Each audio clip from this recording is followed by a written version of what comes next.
What is going on YouTube? It's Katie from EO Fitness here, and in this video we're going to take a look at the dumbbell floor press. The floor press can be used in a bunch of different places in programming, but two of my favorite reasons to use it are either for beginners to teach proper pressing mechanics while keeping them in a set range of motion, or two, as an overload movement. So because of the shortened range of motion here, we're usually able to press more weight than we can actually flat bench, right? And it's going to be more tricep dominant, pec major, pec minor, and anterior delt dominant.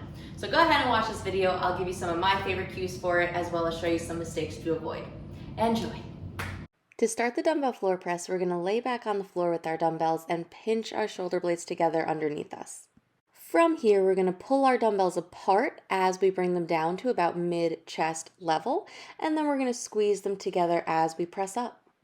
Let's dive into some mistakes here. Common mistake number one is not retracting the shoulder blades, not pinching the shoulder blades back. You can see how this pulls that shoulder forward in that bottom position as opposed to this where it's retracted. Retraction is a vital movement for keeping the entire shoulder girdle safe during pressing movements. Common mistake number two is very common. It is flared elbows. Similarly to not retracting, this is going to put significant stress on that AC joint or acromioclavicular joint and anterior delt. Instead, we don't want the elbows completely tucked into the ribs. We don't want them completely flared out. We just want them somewhere comfortably in the middle.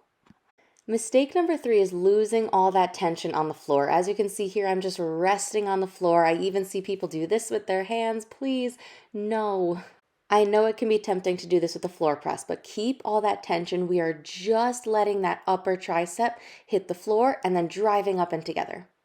Last but not least, common mistake number four. I see this one a lot. It is not pulling your dumbbells apart. We can see it better here. You can see how much pressure this might put on the elbow because of how much we have to bend it. Instead, we want to pull apart and down as we come down towards the chest.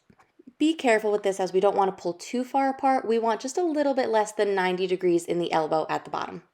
To go over our cues one last time, our shoulder blades are pinched together and down. We're pulling our dumbbells apart on the way down, squeezing them together on the way up, and our elbows are not flared, not tucked into the sides, but somewhere comfortably in the middle.